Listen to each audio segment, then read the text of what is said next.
una perspectiva latinoamericanista. Si bien sabemos que son posturas bastante diferentes, creo que esto da apertura a un diálogo, a una discusión que creo que va a ser muy productiva para nosotros. La dinámica de la sesión del día de hoy va a ser la siguiente. Cada ponente va a contar con 40 minutos para su presentación. Vamos a comenzar con el maestro Ricardo Correa. Antes de que comience, vamos a leer una pequeña semblanza sobre su currículum y posteriormente se presentará el doctor Jesús Serna. Después de los 40 minutos de cada uno de los ponentes, daremos paso a una sesión de preguntas, respuestas, también reflexiones, discusiones sobre la temática. La compañera Abigail nos va a leer la semblanza sobre cada uno de nuestros ponentes.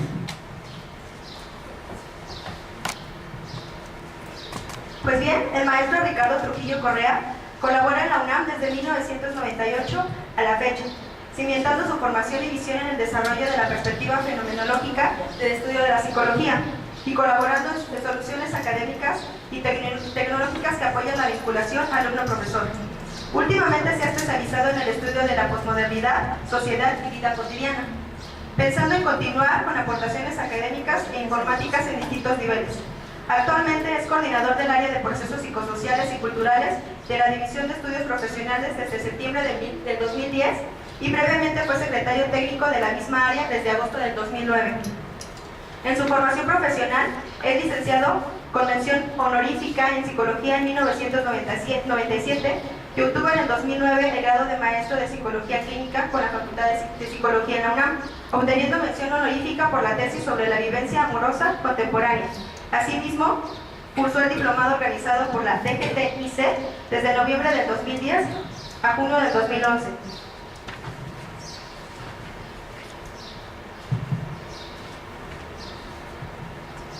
Y bueno, el doctor Jesús María Serna Moreno es investigador de tiempo completo del CIALC en la categoría de Asociación C, doctor en Estudios Latinoamericanos de la UNAM, maestro en Teorías Críticas del Derecho, la Rabida España y maestría en Antropología Social, autor de Cuba, un pueblo nuevo, herencias etnográficas indígenas de la región oriental, México, un pueblo testimonio, los indios y la nación en nuestra América, República Dominicana, identidad nacional y herencia etnocultural indígena, herencias etnoculturales en Puerto Rico y Nueva York, coordinador en estudios sobre filosofía y cultura afroamericana, México. Un poco el trajín que me trae ahorita. Bueno, entonces esto surgió, este trabajo que ahorita vamos a reflexionar que hay al exterior del territorio del pueblo originario, surgió un poco como una inquietud. Y obviamente aquí, evidentemente, como bien lo dice Katy, básicamente no vengo a trabajar con respecto a aportar más elementos a la reflexión del pueblo originario, sino más bien por mi formación venía a hacer un poco la reflexión opuesta, cómo ver al pueblo originario desde fuera. Y yo desde esto generalmente quiero plantearlo, y así lo planteo generalmente en mis clases, cuando digo que la mejor didáctica es la provocación. Entonces el día de hoy vengo a provocarlos, a ver qué tal va a estar el asunto. En ese sentido, cuando empezaba a leer sobre pueblos originarios, igual que yo, la familia de mi mamá vino justamente desde Michoacán a la parte de Santa Úrsula y Santo Domingo. Aunque no son pueblos originarios, desde niño fui muy metido en estas ondas de las procesiones, las fiestas patronales, las costumbres, la pasión, no la de Iztapalapa, sino la de Santo Domingo, y entonces conocí mucho de esto frente a ello. Y cuando estaba haciendo esta relectura de las teorías con respecto a los pueblos originarios, de repente decía, bueno, ¿y por qué no, en vez de hacer una relectura hacia adentro, cómo se vive, cómo se trabaja, intentar ahora hacer una lectura desde afuera, una lectura un poco desde la perspectiva de la posmodernidad, como ya no, y por eso se llama así la presentación, ya no el territorio dentro del pueblo originario, sino desde fuera del pueblo originario, pero además como una vecindad un poco incómoda, dado que evidentemente presenta toda una serie de retos, y obviamente como esto también deviene en una estrategia muy común el día de hoy que se le conocen como pueblos mágicos, derivada de la globalización. Entonces, cuando Katy me invitó y a hacer este trabajo, lo primero que tenía pensado era justamente reflexionar cómo los pueblos mágicos son una estrategia de la globalización y obviamente dar el sustento y el apoyo de cómo esta globalización, esta posmodernidad favorece el pensamiento de los pueblos mágicos. Sin embargo, también me encontré un poco con unas ciertas sospechas en donde ahorita las vamos a comentar, y en todo sentido la reflexión básica sería esta: el pueblo originario como tal, como territorio, si me siguen un poco en la metáfora en función de la imagen, como territorio, generalmente se le puede trabajar como algo excluyente, incluyente o complementario de la dinámica moderna que hoy en día tenemos. Sin embargo, encontramos que, o bueno, por lo menos es un poco la intención que tengo ahora, es no solamente pensarlo como algo externo, incluyente o como un objeto social diferenciado de la sociedad moderna, sino ya atravesada por esta lógica de la posmodernidad. Pero de aquí la manejo. Y entonces, obviamente es un poco una cierta herejía en ese sentido, apoyado en la lectura de En defensa de la intolerancia SC. Para esto entonces, antes de iniciar, quería comentarles esto, ¿no? Que no, básicamente no vine a decirles lo que ya saben, sino más bien a proponer una versión, una mirada diferente de este fenómeno, como bien Katy me hizo favor de introducir a reflexionar sobre esto. Entonces, bueno, lo primero ahora sí es que intuyo yo en lo personal una sospecha, algo que nos hace sentir incómodos con la vida cotidiana, si bien la naturalización de la realidad sí ve perfectamente de coartada al ciudadano acomodaticio del pensamiento. En esta ocasión, sospechar nos ayudará como herramienta de trabajo en la reflexión de pueblos mágicos, ya que la aparición del concepto del vocablo gubernamental, académico y social que anuncia la llegada de lo pueril y lo anticotidiano, lejos de ser un fenómeno particular en Latinoamérica, constituye un proyecto común del mundo globalizado. Entonces parecería, así como de primer punto, hablar como de pueblos mágicos. Uno empieza, la primera vez que lo escuché dije, ¡ay, qué interesante que es hacer eso! La idea de ir y visitar un pueblo que sea denominado como mágico, y de entrada uno empieza a asociar categorías de puerilidad, de fantasía, como si fuera uno a Disneylandia. Y frente a eso, evidentemente, pues había que hacer una reflexión. En este caso, el programa Pueblos Mágicos es una iniciativa de la Secretaría de Turismo del Gobierno que considera a las comunidades originarias como ser susceptibles de mirarse desde una nueva ruralidad de perfil turístico, asumiendo entonces una valoración intangible con respecto a la riqueza cultural, histórica, natural. Dentro de este proyecto podemos encontrar tematizaciones como Mundo Maya, Ruta de los Dioses, Tesoros Coloniales y Corazón de México. Esto que suena muy interesante, cabe preguntar, ¿es interesante para quién? ¿Quién se ve favorecido de esta visión? ¿Qué estructuras sociales propone y a la vez oculta? Y si es justificable nuestra sospecha con respecto al pueblo mágico. Aquí en este punto seguía yo, me iba a meter directamente con la categoría de pueblos mágicos. Pero bueno, de repente vino a mí la anécdota de Jean Baudrillard con respecto a la industria metalúrgica de Lorraine, que entró en una crisis final y se le ocurrió a los poderes públicos crear una zona de entretenimiento, una pitufilandia, básicamente. El proyecto, que se concretó en un parque recreativo, hizo que los jornaleros que fueron desempleados porque la industria en Lorraine acabó, debido a que se acabó la forma de sustento de esa población, fueron recontratados como figurantes, como actores por parte de ese parque temático, y extras en un escenario de fantasía como pitufos. Esto está, no sé, ¿mi voz se oye así? Sí, sí, sí. Es por la cámara para que se escuche. Ok, bueno, va entrando y saliendo, ahí me van a hacer.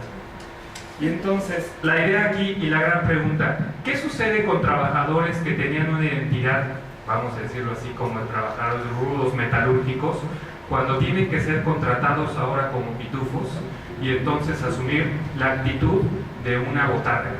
Entonces, la pregunta es, ¿qué sucede con la dignidad y identidad de estos trabajadores habituados a labores rudas?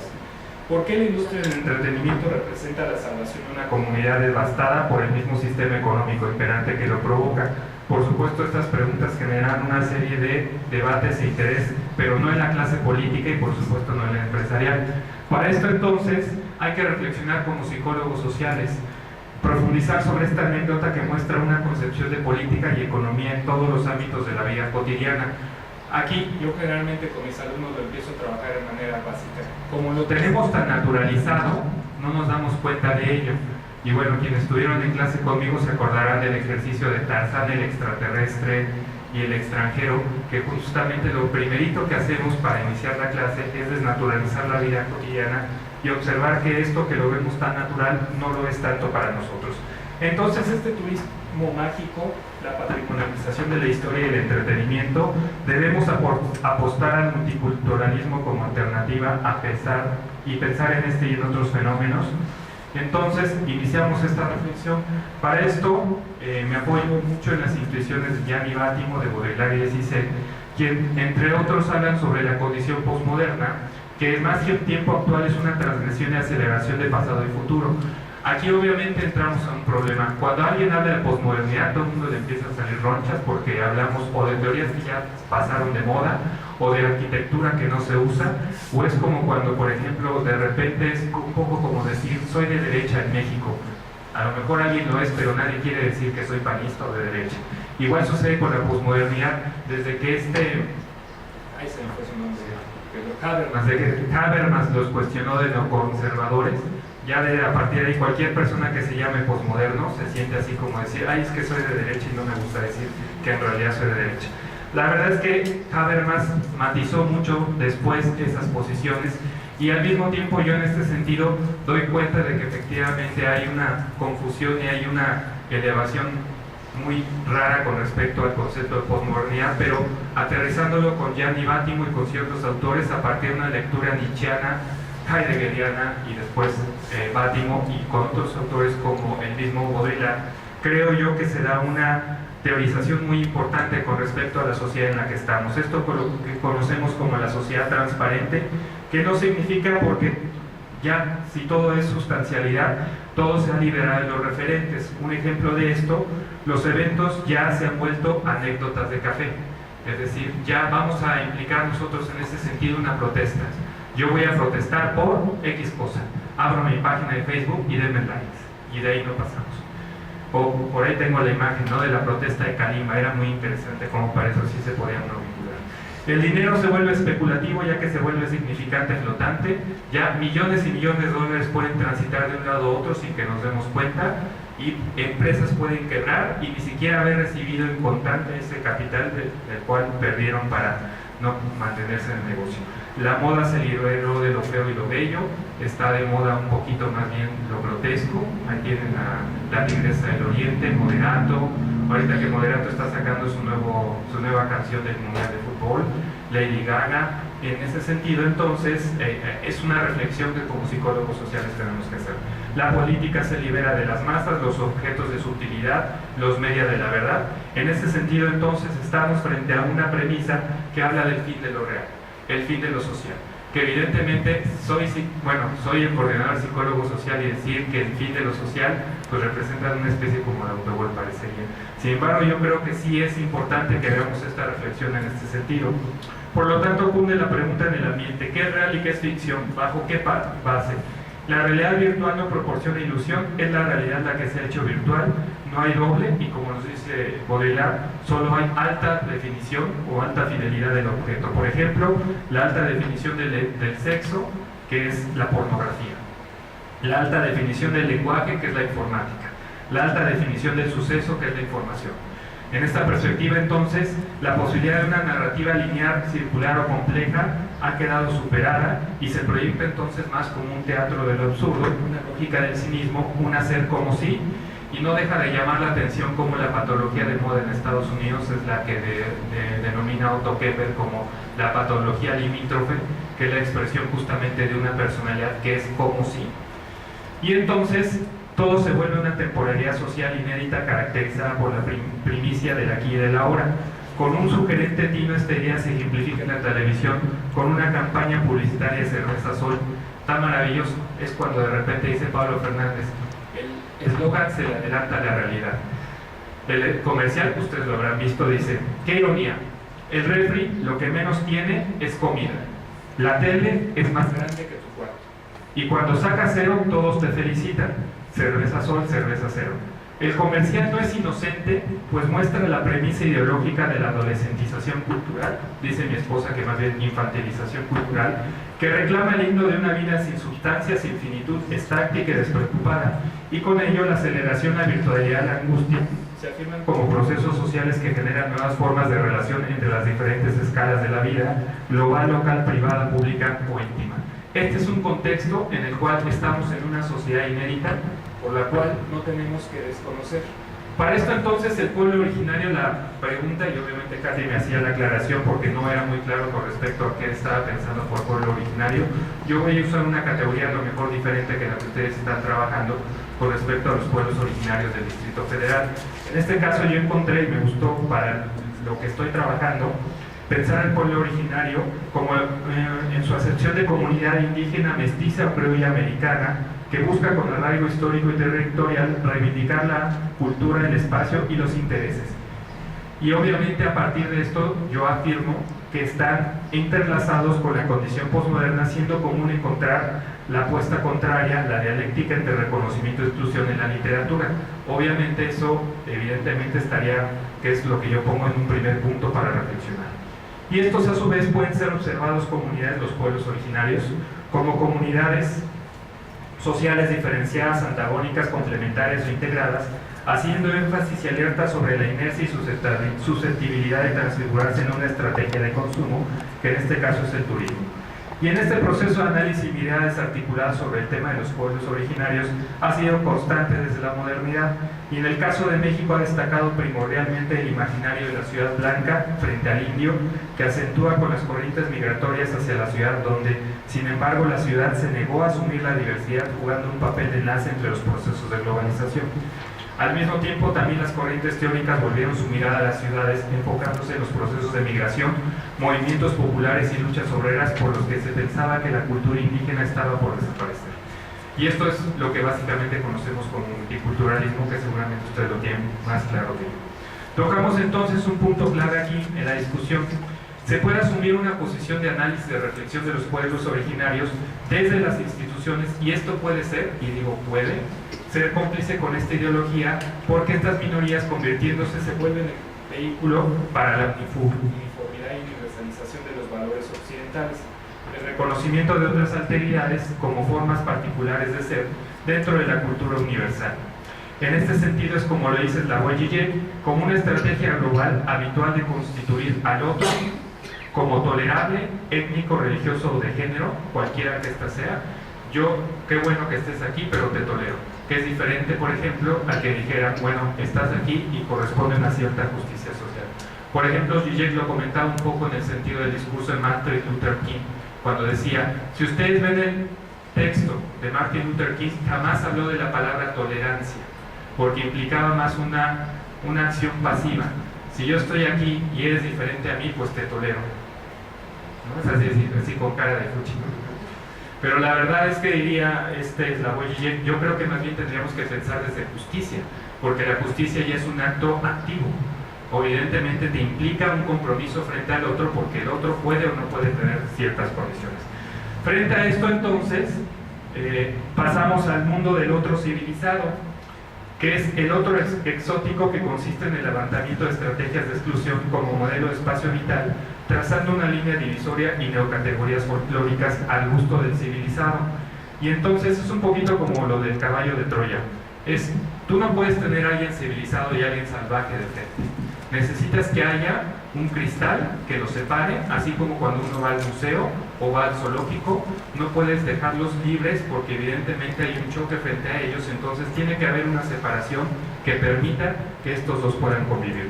Este proceso que se le conoce como la violencia en lo global, ya estoy en otro lado, que se conoce como la violencia en lo global, se le aplica a estas otredades y específicamente a las rurales en tres ejemplos básicos. Uno, la democracia queda limitada para acoger figuras de distintas identidades culturales. La democracia no permite eso, básicamente. Los esquemas de representación de gobierno han contribuido a comerciar y devastar zonas reservadas, es la segunda condición. Y la tercera condición aquí en este sentido es, los programas de patrimonio cultural buscan la mercantilización para la inserción de una ruta económica desde la cual, en el origen, las minorías son excluidas. con esta perspectiva, y voy, perdón, un poco rápido porque sé que tengo poco tiempo. Entonces, buscamos hacer una profundización con respecto a la sospecha principal, ligado a estos elementos expuestos, en donde las consignas de cosmodificación y entretenimiento se asume una cosmogonía y una práctica de un pueblo originario, ajeno y no contaminado por ello. Es decir, se pensaría, y conforme yo lo fui leyendo, y obviamente es mi interpretación, yo no soy ningún experto en pueblos originarios, pero mi interpretación era esa: pareciera que el pueblo originario no está contaminado de esta dinámica sociocultural. Sin embargo, Romero expone un hecho que justifica un emergente recelo, en mi caso muy particular, que dice: la organización comunitaria está dirigida hoy en día, y se refiere a un pueblo originario del DF, principalmente y no de forma única a la realización de los ciclos festivos. Lo que entonces, si hacemos una reflexión básica, y esto evidentemente queda manera de hipótesis, sería una importante hipótesis de trabajo probablemente, cuando de repente se dice ¿cuáles son las tres lógicas dentro de la posmodernidad? Entretenimiento, contraangustia y productividad. No me voy a poner a explicar estas, pero evidentemente encontramos que pareciera que todo lo que hacemos puede estar justificado ideológicamente si cumplimos con cualquiera de estas tres categorías. Entonces, si el entretenimiento es una de ellas, y encuentras tú que muchos de los pueblos originarios dirigen básicamente sus actividades a la realización de ciclos festivos, de entrada empieza un cierto recelo si es real que pudiéramos pensar un pueblo originario no contaminado ya por una dinámica posmoderna. Y entonces aquí traigo una frase de Borges que dice: es inútil que toques, estamos dentro, frente a esa misma sospecha y evidentemente recelo que pudiéramos tener. No me voy a ampliar mucho en ello, pero evidentemente sí hay una sensación incómoda en el momento que empezar a trabajar esto, y por supuesto que se abre el debate a la reflexión en este sentido. Para esto entonces vamos a hablar brevemente sobre esta sociedad inédita, la que conocemos como posmodernidad. Nunca en la historia se había dado culturas, por ejemplo, se había dado mucho culturas de la abundancia en Roma, por supuesto que había mucho de ellos, pero no culturas de la abundancia donde al mismo tiempo se dieran estructuras cínicas. Una de ellas, por ejemplo, es, no sé si habrán visto ustedes el anuncio cuando Ana Carolina Reston aparece en un periódico donde se muestra un titular que dice muerta de hambre. Cuando ustedes ven el titular, piensan en observar a un niño pobre, una mujer que murió en condiciones insalubres, pero lo que aparece es el rostro de una mujer brasileña, Ana Carolina Reston. Y entonces yo no sé si el editor del periódico agarró y notó la ironía, ¿no? Muerta de hambre y la foto de una modelo. Era la modelo que había muerto por anorexia. Evidentemente, frente a ello, entonces, estamos frente a una sociedad inédita donde se da el evento de lo cínico y, como bien diría Pablo Fernández, desde una irracionalidad total. Al presente, entonces, observamos que esta ideología social se ve envuelta en una lógica enajenante de sentido, dado que todos los discursos son llevados hasta su última consecuencia. El mundo de Nietzsche, el mundo como metáfora, se convierte en realidad. Y entonces, un ejemplo de ello, el naturalismo y la ecología son dos casos claros en que a partir de estos puede sustentarse un partido político, un champú orgánico, agua embotellada en plástico que defiende el ambiente, o un auto último modelo cero emisiones. Dicha superficialidad encantadora y tramposa se vuelve contra el sujeto y lo hace el hombre perfecto hedonista invertido. Es decir, no se compromete, no toma postura y no opina. Bajo este escenario, los anómicos son neutralizados desde una supuesta identidad exclusiva. Da lo mismo si son pobres, musulmanes, indígenas, perversos, bipolares o especiales. Todos corresponden a una estrategia para ser reincorporados en su más inmediata particularidad. Entonces, es como ponerte una camiseta del Che Guevara comprada en Bershka. No tiene sentido. Sin embargo, lo puedes hacer tranquilamente. Y eso, como psicólogos sociales, lo tendríamos que tener muy claro. Resulta pues entonces una sociedad despolitizada, desprovista de elementos para sustentar un acto social que genere una narrativa opositora a la seducción de la lógica del capital, ya que la política identitaria considera cualquier estilo de vida como una reivindicación. Es por tanto este régimen capitalista global pospolítico liberal democrático el régimen del no acontecimiento. Con esto se considera como un ejemplo el tipo de festejo de un reportero estelar en un noticiero de TV Azteca, de TV Azteca, donde al caer el gobierno talibán, porque los pobladores de Afganistán por fin pudieron entrar al cine a observar una película y ser tan libres como lo son los habitantes del occidente liberal. Por lo que el hecho de que las expresiones libres y democráticas sean el modo consensual de Occidente, dan cuenta de una fuente obvia del bien, de la idea de la humanidad y del único modo de pensar que permite la cultura universal como un territorio civilizado. Un ejemplo, vean la película de Hormiguitas, cómo va la hormiguita y de repente cuando sigue el camino de los demás, ideológicamente hablando, se niega y dice, ¿cómo? Yo quiero seguir mi propio camino. Y obviamente, ¿cómo es el malo de la película? Así parece un dictador tipo Andrés Manuel López Obrador, ¿no? Enojado, rojo, molesto, cuando en realidad, pues obviamente, hasta en Kung Fu Panda podemos ver la misma lógica, si lo ven. En este sentido yo lo digo de manera muy clara, la vida cotidiana es la fuente de la psicología social y desde esta perspectiva hasta Ventaneando es cultura. En este escenario entonces reside un caldo de cultivo ideal para los signos que se intercambian pornográficamente. Ya muy bien atrasado.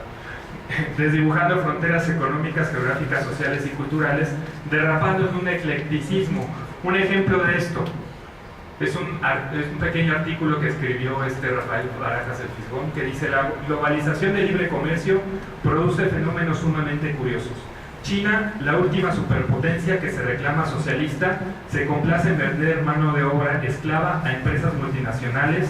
Una compañía de India resuelve por internet los impuestos de una empresa estadounidense que produce vodka en Perú para venderlo en Madrid a migrantes polacos que construyen un edificio financiado con capital inglés. Nunca lo pude decir completo.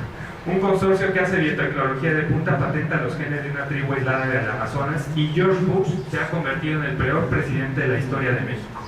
Ahí lean el artículo para que ustedes puedan verificar. Aquí estaba con el intercambio pornográfico de los signos.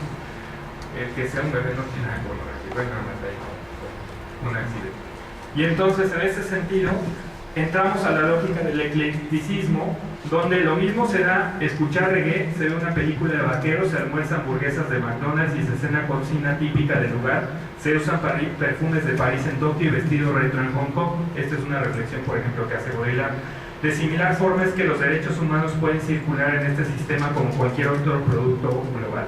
Por lo tanto, cualquier objeto social pierde su profundidad y ambivalencia para mantenerse positivo y transforma en un ser perfecto de ser intercambiado en el mercado. Y ustedes pueden mezclar entonces signos como sea, porque ya no tienen un peso semántico para nosotros, sino evidentemente ya se vuelven signos positivos por sí mismos y, como bien dice Baudrillard, entonces son viables de ser intercambiables. El sol, por ejemplo, para un azteca representa algo ominoso, ambiguo, adorable, quién sabe qué cosas represente. Para nosotros puede representar algo que puede ser combinado con una playera, con una cerveza, cerveza sol, sé libre, y entonces podemos mezclar los símbolos sin ningún problema. Y entonces movimientos como la universalización de valores, que yo sé que es lo que suena, lo que digo es ideológicamente feito. La universalización de valores, la libertad, los derechos humanos, la cultura y la democracia caen bajo el peso de este modelo que es un etnocentrismo sofisticado e involuntario. Contrario a pensar que el fin de la sociedad es volverse universal, evaluamos que esto nos dirige al grado cero de valores como un dispositivo predeterminado que se expresa en un escape hacia adelante que busca alcanzar un valor común mínimo. Por lo que al democratizar, liberar y humanizar una cultura, la expansión de estos discursos son al final su expresión más débil. Y eso es muy interesante. Es como el Mundial de Corea-Japón para los que estudiamos artes marciales. Que vemos de repente que en Corea los coreanos, dame una C, bueno, en su lengua, dame una C, dame una O, dame una R. Y uno de repente ve, ah caray, ¿con qué no están haciendo la porra? Como aquí en México, ¿no? Con una batucada o algo así. No, con un gong sagrado. Para los que estudiamos taekwondo sabemos que ese gong tiene un contexto sagrado que es difícil que nosotros como occidentales posmodernos capitalistas podamos aterrizar porque no tenemos las coordenadas de lo sagrado, más allá de que cuando pasamos por una iglesia nos persignamos. Y entonces, como no tenemos las coordenadas de lo sagrado, no podríamos entenderlo. Sin embargo, lo interesante es cómo ahora los coreanos desnaturalizan de su propia cultura eso para volverlo entonces un objeto de entretenimiento, en este caso para armar la porra. Y entonces hablamos del exterminio del otro, del infierno de lo mismo, que como no puede ser eliminado se busca que sea domesticado, pero ya no para ser odiado, rechazado, seducido, sino que éste para ser entendido, liberado, mimado o reconocido. Es decir, la minoría entonces debe ser llevada hacia ese ámbito del otro, en tanto es un otro acepto. Es decir, pierde toda profundidad y posibilidad de oposición para convertirse en un discurso tan inerte como un like en Facebook, vestir una playera revolucionaria o lanzar condenas reprobatorias y consignas en las redes sociales. Como dice Baudrillard, ha terminado la alteridad bruta, la alteridad dura, la de la raza, la de la locura, la miseria, la muerte. La alteridad, como todas las demás, ha caído bajo la ley del mercado y entonces por la oferta y la demanda. Me iba a meter con los derechos humanos, pero bueno, para aprovechar más el tiempo y no pero evidentemente esto incluso es un cuestionamiento también al problema de los derechos humanos. Entonces esto presenta una serie de problemas. Y me iba a meter con Mandela, me meto con Mandela. Bueno, esto entonces arregla una perspectiva alterna y crítica y a la vez devastadora. Conste, no es reflexión mía, es de Jaime López, ex docente de economía, que decía: una hipótesis de trabajo sería analizar los reconocimientos de las poblaciones gay, afroamericanas y mujeres, en tanto que su condición excluida no representa un beneficio como población de consumo. En el momento que se les otorgan derechos ciudadanos y reconocimientos sociales, el derecho al voto, al trabajo, y se les remueve como patologías en el DSM-3, recordarán que en el DSM-3 todavía el homosexual se le ponía, es que se convierten en materia perfecta para el capitalismo. Se rebautiza a los parias en sujetos de consumo. Aunque esta perspectiva puede erizar la piel, al mismo tiempo presenta una reflexión paralela para el caso del apartheid y el papel del gobierno de Nelson Mandela, a quien hoy la propaganda de Hollywood lo vende como un salvador, casi como Jesucristo, porque aun cuando lo metieron a la cárcel los perdonó. ¿No vieron que ahí está una cierta semiología muy rara? Cuando en un momento fue deslegitimado por considerarlo cercano a los gobiernos comunistas. Es como Osama Bin Laden. Vean Rambo 3 y van a ver que ahí Osama Bin Laden es puesto como un héroe libertador y después, unos años, ya como el demonio mismo. Y si no me creen, vean en Rambo 3, ahí aparece Osama Bin Laden, no él, sino como persona representante liberadora de los afganos. Y entonces aquí presenta, más que una victoria cultural del apartheid de Nelson Mandela sobre el apartheid, asistimos al crimen perfecto de que hace referencia, al quedar oculto el verdadero hecho de que el capital requería que toda la población excluida fuese inserta en el mercado y el consumo desde las reglas, por supuesto, de quien detenta el capital. Pues bueno, me podría seguir un buen rato, pero no me voy a meter así a fondo ahorita con eso. Me voy a meter entonces con los pueblos primitivos. En este caso entonces estamos hablando de etnocentrismo disfrazado, ya que no es realmente que se les haya reconocido los derechos, sino que obviamente se les da apertura para que ingresen dentro de esta misma sistema de economía. Y un ejemplo de ello, de este etnocentrismo disfrazado, nos lo da Slavoj Žižek.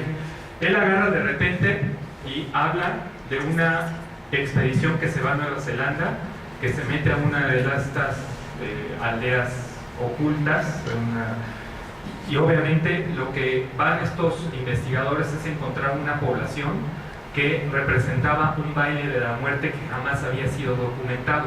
Cuando encuentran la población, en una traducción medio rara les dicen: es que venimos a ver el baile de la muerte. Y les dicen: sí, claro, cómo no, al día siguiente se los representamos.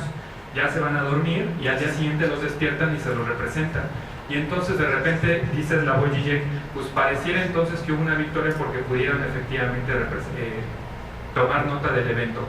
Unos años después llegan otras personas a visitar y a conocer la misma cultura y a verificar lo que había sucedido ahí, y de repente tenían un mejor traductor. Y dicen: oiga, venimos a que ustedes nos representen su evento típico del baile de la muerte. ¿Cuál evento típico del baile? Ah, sí, lo que pasa es que nuestra cultura en realidad es muy hospitalaria. Pues cuando nos dijeron que querían ver el baile de la muerte, en la noche nos pusimos a crear el baile de la muerte y entonces ya al siguiente día se lo representamos, pero no lo volvimos a hacer, pues no nos acordamos cómo fue. Y entonces ahí Slavoj Žižek dice: la conclusión es simple, la realidad es que lo que atestiguaba la expedición era una apresurada e improvisada puesta en escena de su propio deseo. Aguas, que esto de alguna manera pues, inevitablemente nos toca. Ya si pensamos en construccionismo social y todo este tipo de posturas, no estamos alejados de ello. Y entonces evidentemente aquí Regresamos entonces a una reflexión que es el pueblo originario, en este contexto general, lo pienso yo como una pieza incompatible del pensar occidental. Los valores utilizados, de esta forma un profesor, por ejemplo, como estamos en esta culturalidad y no te comprometas a nada, un profesor te recomendará que no te cases con una teoría.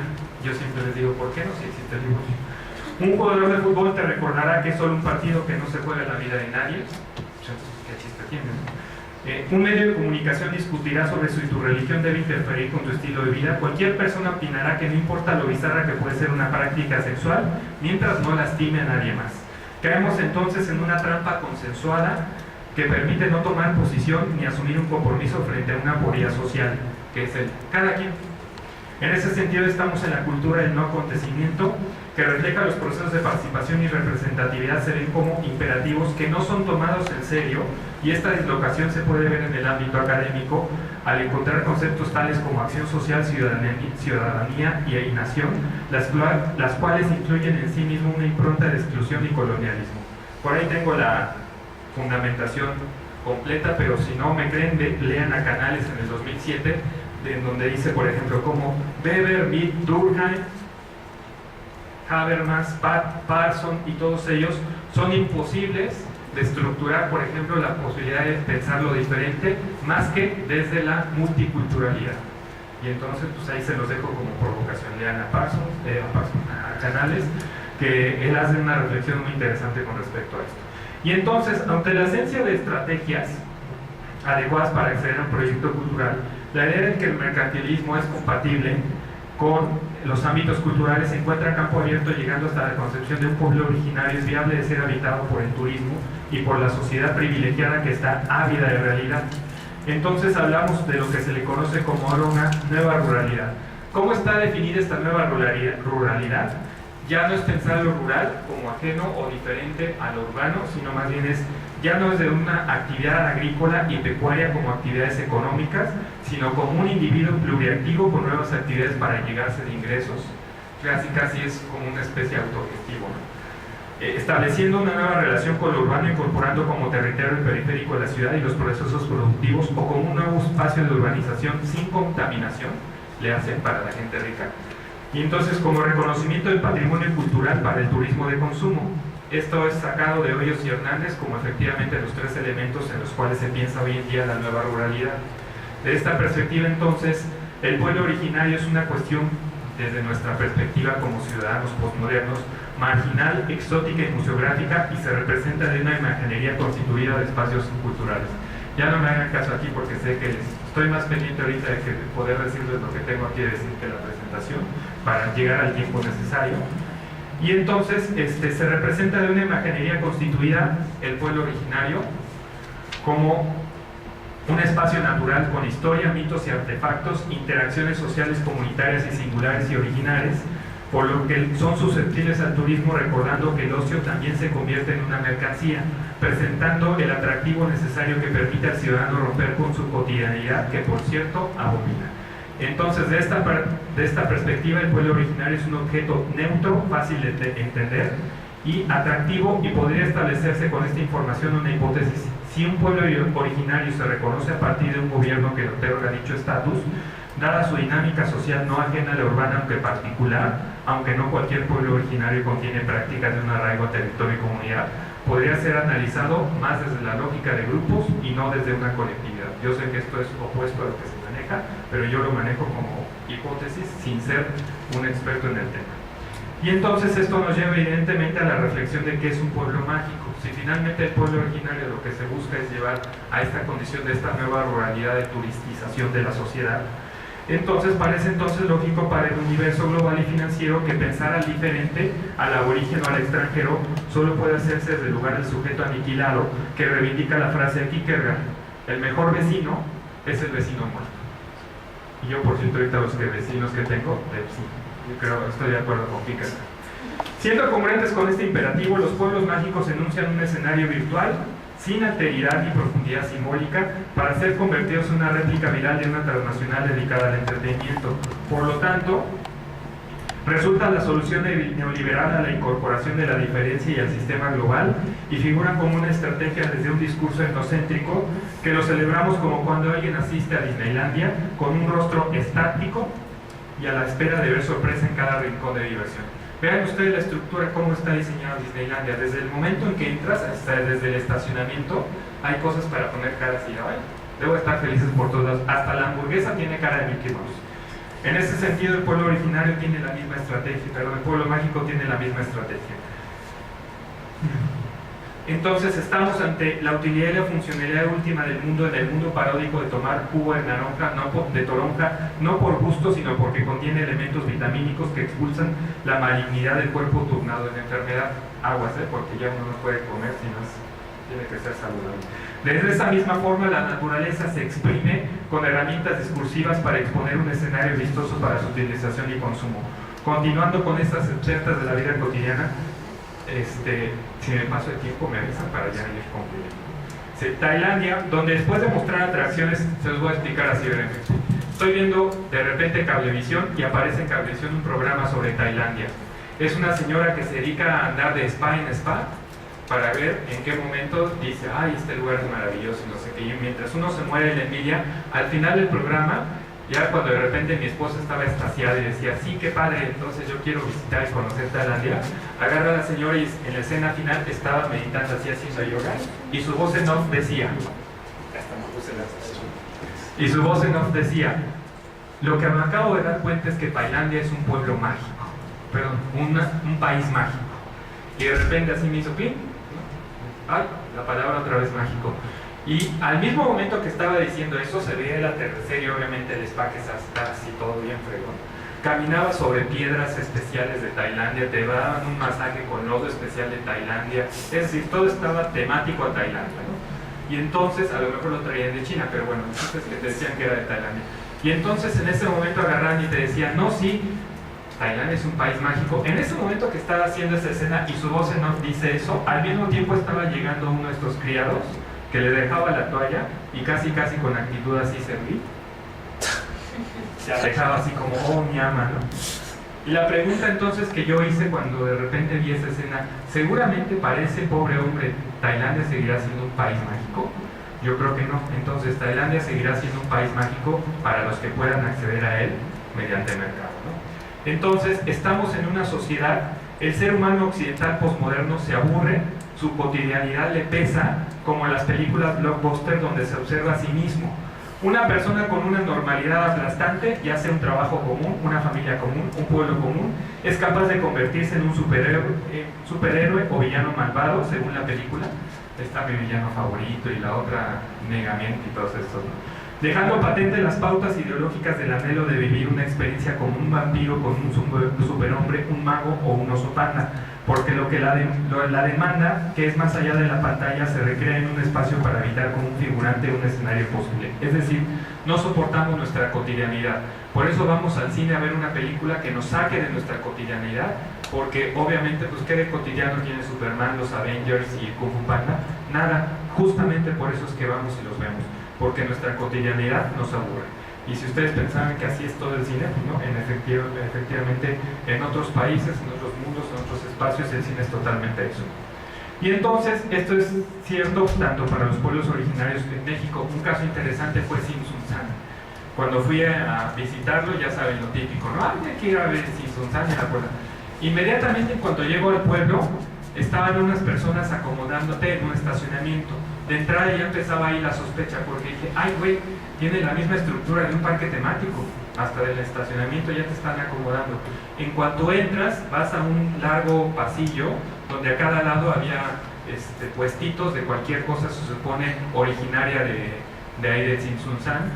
Bueno, yo no creo que más, salvo las playeras que dicen visité Sinsunzán, las mismas artesanías donde está la tortuga haciendo su cabecita así, no creo que sean originarias de ahí, pero bueno, se supone que atole original de Sinsunzán y toda una serie de cosas, y la atracción final era al fondo la representación de Don Juan Tenorio de Zorrilla, obviamente por actores originarios de Sinsunzán. Entonces, lo que me llamó mucho la atención justamente es que Sinsunzán había sido convertido en un parque temático de Disneylandia, y la premisa entonces de Jean Baudrillard, que dice Disneylandia es la ciudad real y todos nosotros somos su simulacro, empieza a tener sentido desde esta perspectiva. Evidentemente, otro punto importante es cómo se le maneja, se realiza este entorno rural como riqueza. Ya de entrada la palabra riqueza implica de alguna manera que nosotros como una sociedad occidental asignamos un valor, una commodificación de ese valor y como tal queremos explotarlo. La misma comosidad con la que se dirige el salvaje al artefacto tecnológico que le regala el etnógrafo, tratándolo más como un signo de poderío que como un instrumento que sirve para escribir o para afeitarse, la tiene el impulso irrefrenable que nos conduce a adorar al objeto antiguo. En una magia semejante, el pasado ha entrado como la naturaleza en el juego de consumo y se ha añadido y ha entrado en este repertorio de formas de la moda como un repertorio específico de signos intrascendentes.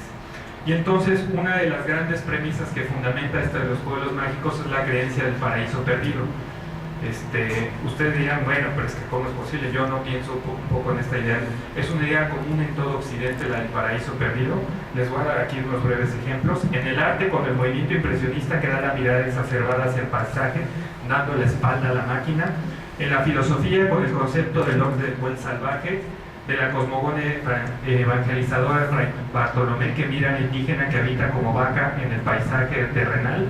En la política, con la moda de los movimientos ecologistas buscando restablecer o conservar lo que es suyo ya se define como propiedad, o en la imaginería popular y literaria como la obra de Tolkien, en la cual la industrialización y la guerra inspiraron a relaciones que enfrentan la misma condición, donde las historias muestran poco a poco la voracidad de la clase gobernante, que en complicidad con el interés privado va descubriendo al final historias de corrupción y injusticia social. No puede ocultarse, por lo tanto, la regla del juego del pueblo mágico: hacer lo peor en nombre de lo mejor. Sospechas finales. Nos enfrentamos entonces ambivalentes a la realidad desde la academia, miramos asombrados e indiferentes del tiempo, las condiciones que ponen las palabras y las metáforas que utilizamos, descubrimos simultáneamente que ensordecemos frente a las dinámicas monoculturales que aspiran a la globalización. Cabe decir que como sociedad jugamos el papel tripartita de denunciante, víctima y cómplice. Aguas, porque obviamente es muy fácil agarrar y decir, sí, ellos son los malos. En realidad es que somos víctimas, denunciantes y cómplices. Se mira entonces el reconocimiento del pueblo originario y sus derechos representa una trampa desde donde se elabora un multiculturalismo vibrante y enajenante, pasa a través de nosotros y se valida la demanda enérgica de realidad y entretenimiento, caemos en ella y cuando reparamos nos encontramos ya dentro de estos parques temáticos que representan las culturas diferentes y al final somos nosotros mismos quienes no hemos salido del sillón de nuestra casa. De los estudios posmodernos, creo que ya la crítica de los estudios posmodernos ha hecho de distintas perspectivas. Hay muchos textos en relación a eso. En el caso de México, en el centro donde yo trabajo, simplemente hay 3 gentes que se han dedicado a eso. Está Mario Magallón, que es un filósofo del Centro de Investigaciones sobre América Latina y el Caribe. Está Horacio Cheruti, que también ha hecho estudios críticos, tiene varios libros sobre estas posturas postmodernas.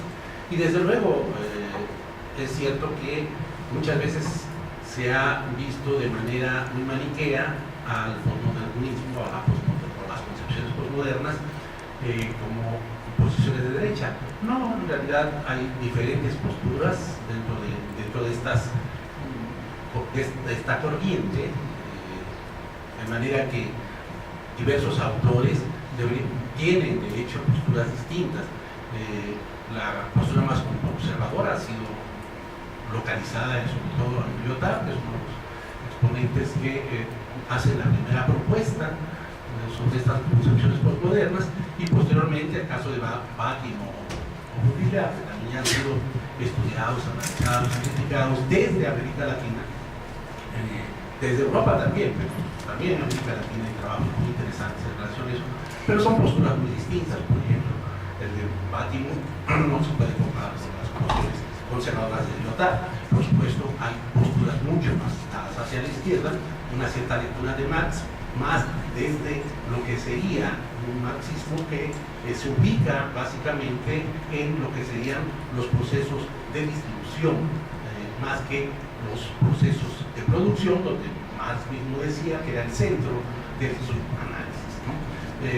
Pero ya incorpora Toda esta cuestión de lo que es la mercancía, cómo circula, etcétera, estaría más en el campo de la circulación, menos en el campo de la producción. En el caso de Bátimo, vamos a encontrar posturas también que ambiguas, inclusive, que a veces van hacia lo conservador y muchas veces asumen posturas progresistas. También con una cierta lectura del marxismo, una crítica al marxismo y un planteamiento que ve en la posmodernidad una superación de lo moderno. En América Latina, donde ni siquiera hemos tenido modernidad completa, pues hablar de posmodernidad resulta realmente ridículo, desde mi punto de vista personal. Y sin embargo, bueno, pues sabemos que eso ocurre. Desde América Latina las cosas las tenemos que ver desde mi punto de vista de manera muy distinta. Tenemos que asumir una postura crítica que no sea simplemente repetir lo que nos viene de afuera, como lobitos. Tenemos que aprender a pensar con cabeza propia.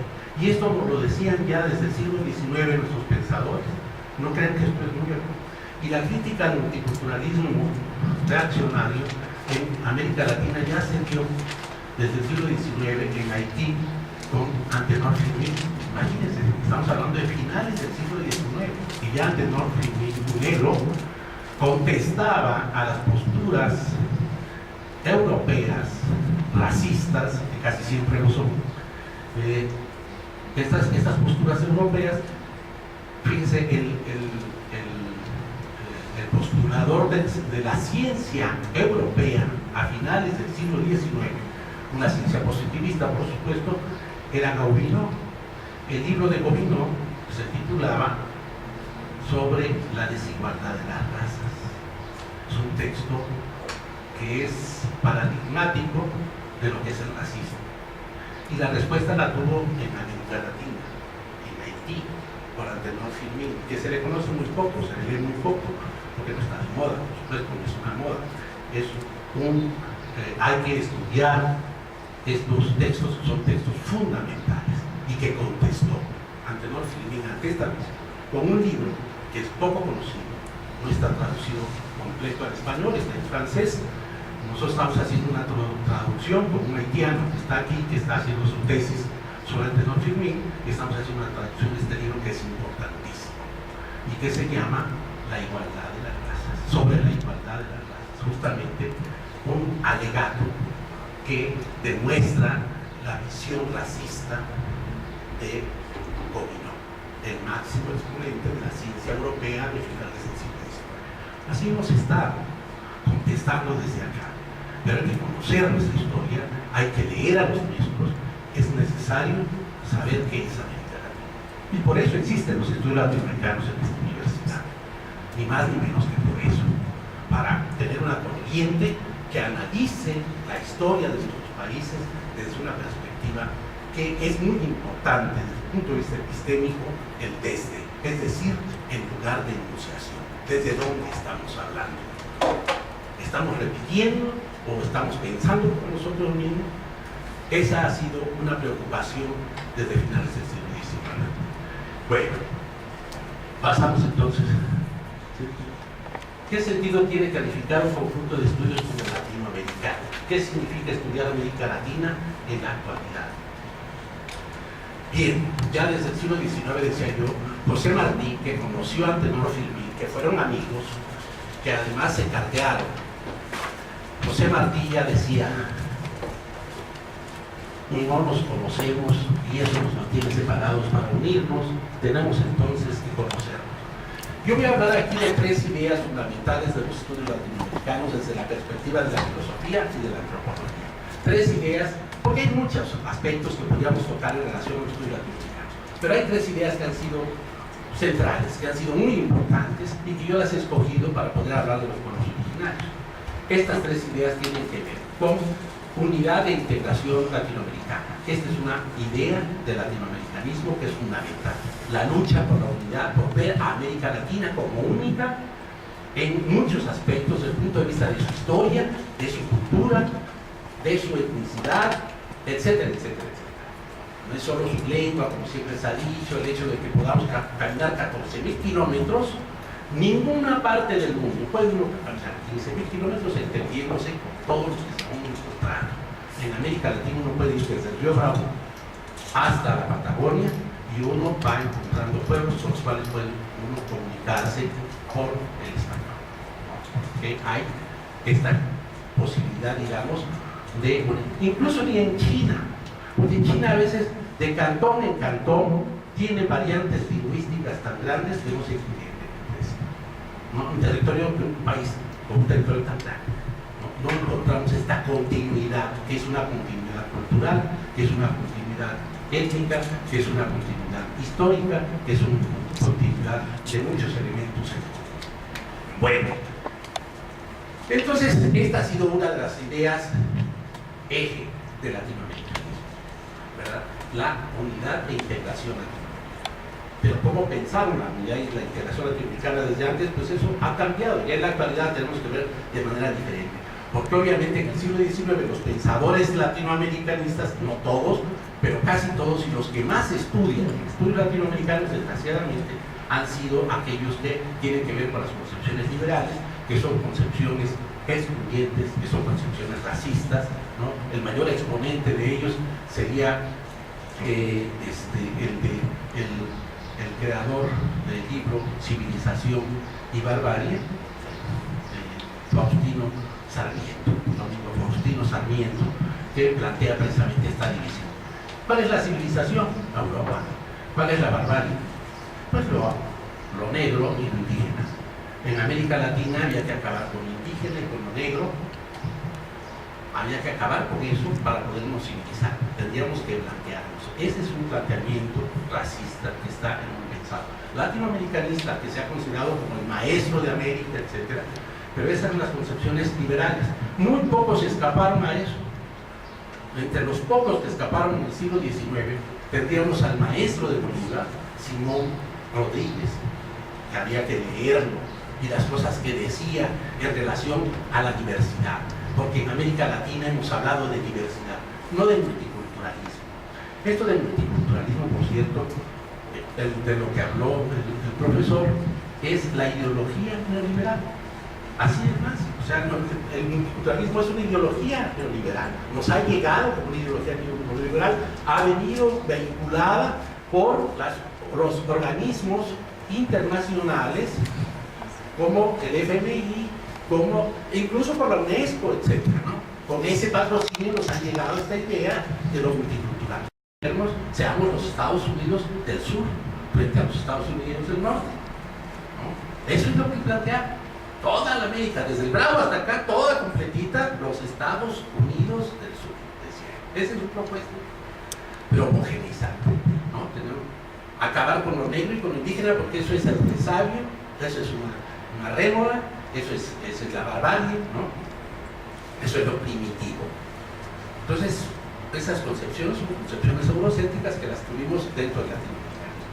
Y se conoce muy poco, ¿verdad?, a otros autores, como es el caso de Simón Rodríguez, del que les hablaba, fue el tutor y maestro de Simón Bolívar, o de José Martí, que también es una excepción, o menos de Antenor Firmín, vamos, un negro, de Haití, ¿no?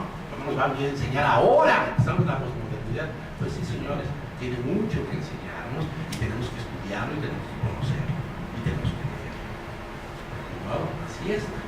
Si queremos un poco entender también estos fenómenos que están arraigados en un procesos históricos que tenemos que conocer. Bien. Ya desde San Martín hay una serie de ideas, no las voy a repetir aquí, son varias que tienen que ver con esta necesidad de desprendernos de estas concepciones que estaban anteriormente, digamos, de las cuales éramos dependientes. Pero esa independencia no solamente se daba en términos políticos, no solamente se pensaba en términos políticos, se pensaba también en términos económicos, obviamente, pero también en términos ideológicos y culturales. Y eso no va a ser fácil, porque todo el siglo XIX va a ser una lucha por independizarnos culturalmente. Nos independizamos políticamente más o menos ahí por 1822, ya prácticamente toda América Latina se había independizado, prácticamente quedaba, por supuesto, Cuba que era el caso de Puerto Rico, ¿verdad? Que llegaron hasta el 98, del siglo XIX, hasta la guerra entre los Estados Unidos y España, ¿no? Bueno, entonces se había dado la independencia política, pero no se había dado la independencia mental, porque también necesitamos una independencia mental. Necesitamos descolonizarnos, se dice ahora, miren, estas visiones de los postcoloniales, por ejemplo, que se planteaban, tenemos que descolonizarnos mentalmente. No sabemos hasta dónde hemos sido colonizados y seguimos siendo colonizados mentalmente. Esa es también una propuesta latina. Entonces, primera idea, integración, unidad e integración latinoamericana. Segunda idea, identidad. ¿Qué es eso de la identidad? La identidad latinoamericana. Esa es una preocupación con Bolívar, con Simón Rodríguez. A ver, le pasamos por favor. Por ejemplo, Bolívar. De aquí quiero destacar nada más una idea. Son varias las que están ahí, todas son muy importantes. No me puedo detener por el tiempo, pero quiero destacar la última. Somos un pequeño género humano, decía Bolívar. Somos un pequeño género humano. Tenemos que conocer cuál es nuestra especificidad, cuál es nuestra identidad. Esta necesidad de conocernos es una necesidad fundamental para el latinoamericanismo, saber quiénes somos. Porque ideológicamente, como fuimos culturalmente dominados y como fuimos colonizados mentalmente, pues tenemos que reconocernos a partir de nuestras propias raíces, de nuestra propia voluntad. Muchas cosas que desconocemos, que no sabemos y que poco a poco se van a ir conociendo a través de conocer nuestra historia, a partir de conocer el pasado de nuestros pueblos, etcétera, etcétera. Bueno, seguimos. Entre las muchas cosas que decía este señor, fíjense, dice: la sabiduría de la Europa y la prosperidad de los Estados Unidos son en América dos enemigos de la libertad de pensar. Nada quieren las nuevas repúblicas admitir que no traigan paz. Las estadísticas de esas naciones no consultaron para sus instituciones sino la razón, y esta la hallaron en su suelo. Imiten la originalidad, ya que tratan de imitar todo. Eso es lo que nos decimos, ¿no? ¿Dónde iremos a buscar modelos? Somos independientes, pero no libres, dueños del suelo, pero no de nosotros mismos. ¿Y cuál era su propuesta? Están absurdas de pensar de cambiar clases superiores y que la raza aria, que es un contrasentido. Lo ario no tiene que ver con la raza. Eran tan ignorantes en ese sentido. Lo ario tiene que ver con la cuestión de la lengua aria. Es otra cosa, no tiene nada que ver con lo racial. Y sin embargo ellos impusieron eso. La raza aria era lo máximo, ¿no?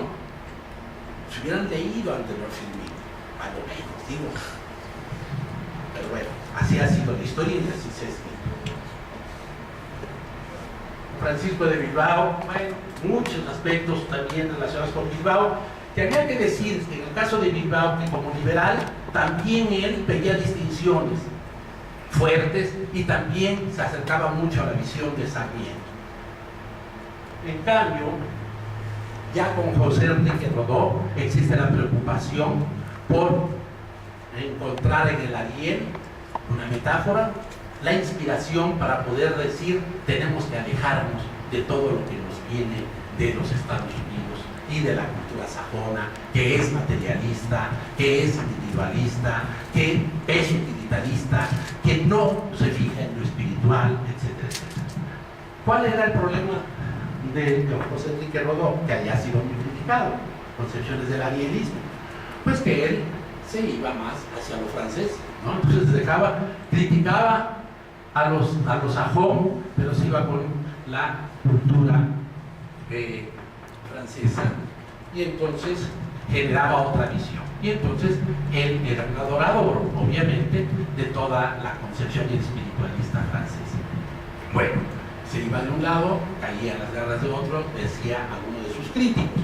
Como quiera que haya sido, de todos modos, él llamó mucho la atención en la necesidad de reflexionar de que nosotros sí tenemos como pueblo una serie de elementos de espiritualidad que a veces han sido desconocidos. Y en ese sentido es muy importante lo que dice José Enrique Rodó, que también hay que conocerlo, con su planteamiento de la ley. Augusto Salazar Bondi, bueno, ya nos estamos yendo demasiado adelante, pero de nuevo es lo mismo. Su tesis es que el pensamiento filosófico académico de Latinoamérica carecía de originalidad al poseer un carácter imitativo y anatópico. De nuevo, esa preocupación, les digo, va a estar presente en estos latinoamericanistas que desde distintos ángulos van a estar insistiendo. Necesitamos tener una identidad propia, necesitamos autoconocernos. Y no solamente para autoelogiarnos, sino también para criticarnos, para saber qué es lo que tenemos de negativo, porque conociéndonos es como podemos realizar un análisis crítico. Andrés Bello, bueno, venezolano que también durante mucho tiempo, chileno, muere en Venezuela, que va a realizar también una serie de estudios relacionados con la literatura latinoamericana y cómo hacer que esta literatura se acerque a lo que somos, a esto de que es nuestra identidad, ¿no? Esa identidad que nos han dado efectivamente sobre todo los literatos. Acaba de morir Gabriel García Márquez, que ahora se le hizo precisamente con bombo y platillo este homenaje, que si él estuviera vivo seguramente respingaría de que lo estuvieran elogiando gentes a quienes tanto criticó, como es el caso del presidente de Colombia, el presidente de su país, ¿no? A quien criticó completamente. Y estos señores que piensan todo lo contrario de un García Márquez, ¿verdad? Pues se llenan la boca con su nombre, ¿no? Toda esta visión y esta concepción de estas gentes que de manera canallesca utilizan el nombre de García Márquez para hacer un homenaje, ¿no? Cuando no tiene nada que ver con lo que ellos son y lo que ellos representan. Bueno, de Faustino Sarmiento ya les dije cuál es básicamente su visión. Es una concepción básicamente de un liberal que ve civilización y barbarie. Civilización en Europa, barbarie, decíamos, en América. Y el máximo del racismo dentro de los estudios latinoamericanos, dentro del latinoamericanismo. Vasconcelos, por mi raza hablará el espíritu. Seguimos teniendo el tema racista en la universidad, ¿no?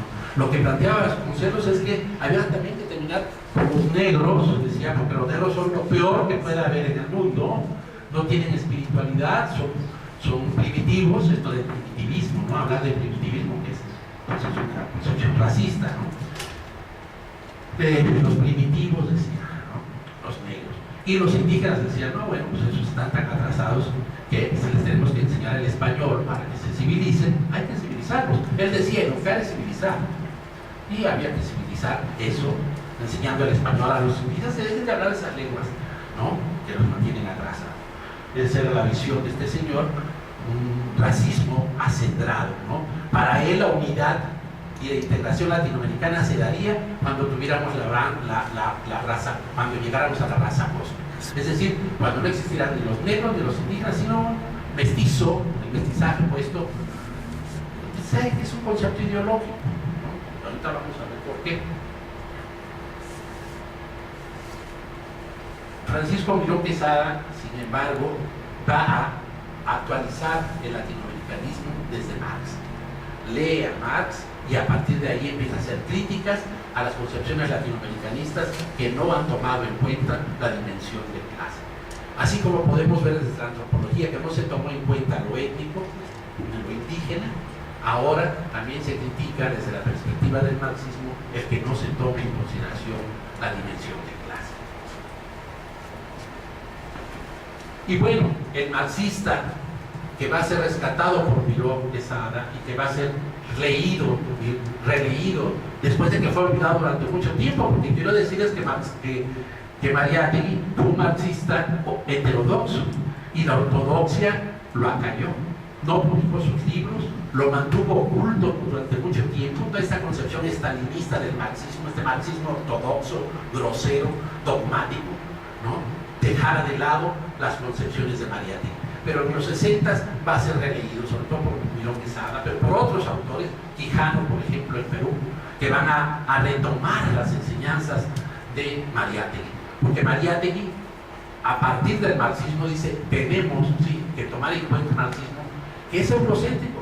Fíjense, la crítica al marxismo como eurocéntrico se da en el Perú y se da por Aya de la Torre, que era digamos, el contrincante ideológico de Mariátegui, ¿no? Cuando forman el APRA. El APRA no forman puntos, era un partido para toda América Latina. Bueno, Mariátegui estaba con él. ¿Qué es lo que decía Aya de la Torre? Hay que aprender de Marx, pero hay que verbalizar, ¿no? Mariátegui decía no hay que peruanizar al marxismo, porque eso es desvirtuar al marxismo. En todo caso hay que nacionalizar el marxismo, hablar de lo nacional, popular, desde la perspectiva de Marx. Y esa es su propuesta. Ustedes leen a Mariátegui en 7 ensayos de interpretación de la realidad peruana, un libro extraordinario. De nuevo, ahí entonces encontramos la necesidad de tomar en cuenta lo que es la clase y la lucha de clases, desde la perspectiva del marxismo, pero sin dejar de lado lo indígena, porque el marxismo ortodoxo es un marxismo ciego ante la etnicidad. ¿Qué decían de los indígenas? Los indígenas, para que puedan ser socialistas, necesitan dejar de ser indígenas, ¿no? Proletarizarse. Ya como proletarios, entonces alcanzarán la conciencia socialista. De otra manera, se quedarán en el atraso. Los indígenas son atraso. Esa es la visión de este marxismo desarrollista, ¿no? Progresista, en este mal sentido de la palabra progreso, o sea, siempre de menos a más y de peor a mejor, ¿no? Esta visión del pasado todo pasado es malo, todo futuro es, ahí es donde está la verdad, la iluminación. Esa visión del marxismo también, un cierto marxismo ortodoxo, lo retomó y lo utilizó. Y en esa concepción, precisamente lo indígena quedaba como atraso. Eso era el pasado. Y con eso no se puede hacer la revolución. Mariátegui dice, claro que se puede, que los indígenas son revolucionarios, son sujetos revolucionarios y luchan por su tierra, y el problema de los indios es el problema de la tierra, y el campesinado en América Latina es muy distinto al campesinado que estudió Marx en Europa. El campesinado en Europa es reaccionario, en América Latina el campesinado no puede ser reaccionario, porque el campesinado tiene una historia, tiene una identidad, tiene un autoconocimiento. El indígena puede hacer la revolución y puede pasar de su visión comunitaria, de vida comunitaria, a una nueva propuesta socialista avanzada. No se trata de regresar a la rueda de la historia, eso es una visión equivocada y absurda, y eso no se puede dar, ni se puede hacer, ni se puede plantear, no solo no se puede plantear, mucho menos en la realidad eso se va a dar, eso es imposible, lo que pasó ya pasó. No se trata de ir hacia adelante, pero ellos tienen mejores condiciones, porque entre los capitalistas, el capitalismo ha creado el individualismo, ha creado la anticooperación, ha creado, en vez de solidaridad, soledad, como diría García Márquez, la definición que hacía García Márquez de soledad, es decir, soledad es lo contrario a la solidaridad, eso es lo que más entendí. Bueno, entonces por eso es de lo que tenemos que alejarnos, esa soledad que nos separa de lo solidario. Los indígenas tienen cooperación, tienen reciprocidad, tienen trabajo colectivo, tienen vida comunitaria, comunalidad, como ahora se le llama, toda una serie de elementos que van en contra de la lógica capitalista, que es individualista, que es clasista, que es racista, que es excluyente.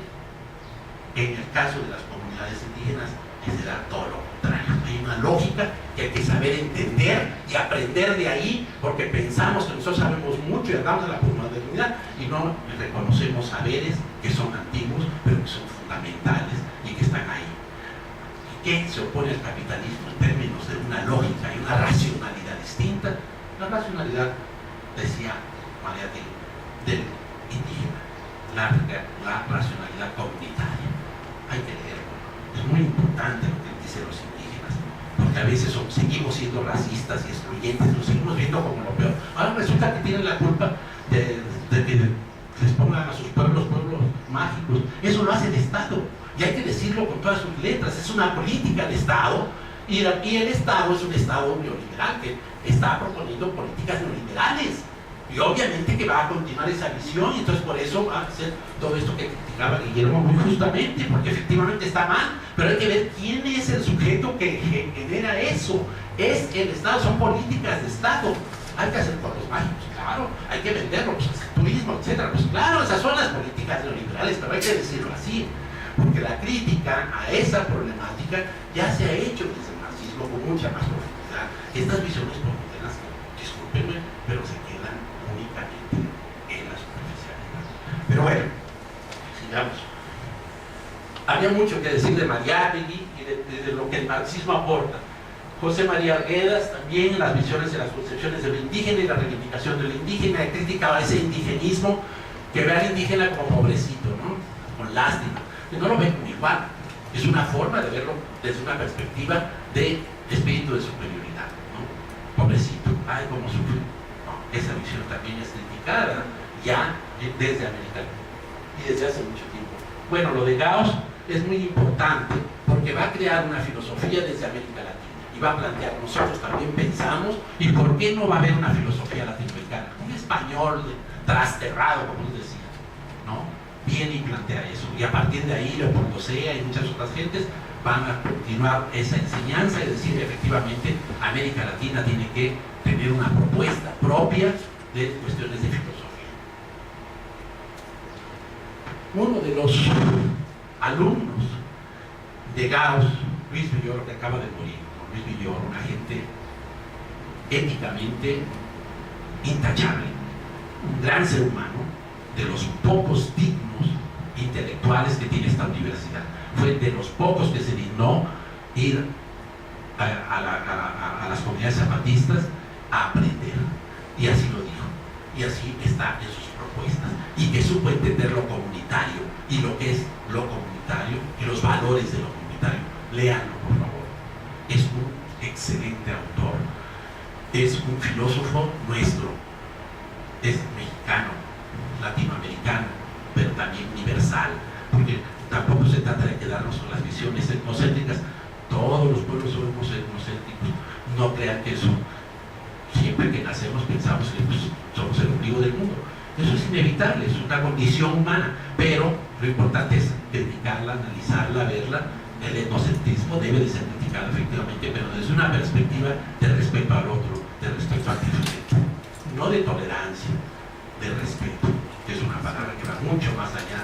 Efectivamente, tolerar es, no es darle la palmadita en el hombro pues sí, pues te tolero, ¿no? Es inaguantable, mano, pero sin embargo yo soy tan buena onda que te tolero, ¿no? Entonces es una perspectiva, de nuevo, desde la superioridad. Y bueno, Horacio Ceruti, había que leer sus textos en cuanto a la crítica a la posmodernidad y a las concepciones posmodernas. Textos valiosísimos, ya desde 1876. Fíjense, discutiendo con Dussel, los dos argentinos, discutiendo con Dussel, ya ahí planteaba Ceruti la necesidad de criticar las nuevas corrientes que empezaban a llegar de Europa. Hay que leerlo. Bueno, Mario Magallón nos habla de una modernidad alternativa que surja desde la singularidad histórica, cultural y social de América Latina. Ubica el inicio del periodo en el siglo XVII y afirma que existen dos vertientes: socioeconómica, dominada por el ideal mercantilista, la revolución industrial, razón instrumental, es la idea de crecimiento como consecuencia del desarrollo de la ciencia y la tecnología. En el plano filosófico es donde predomina el sujeto racional y el pensamiento crítico. La modernidad como esta idea que nos llega del siglo XVIII de los ilustrados, ¿no? Que es una concepción que hay que saberla entender, y hay que ver cómo se ha dado, que no la hemos vivido en América Latina, que ni siquiera tenemos justicia, libertad, democracia, que son los lemas del zapatismo.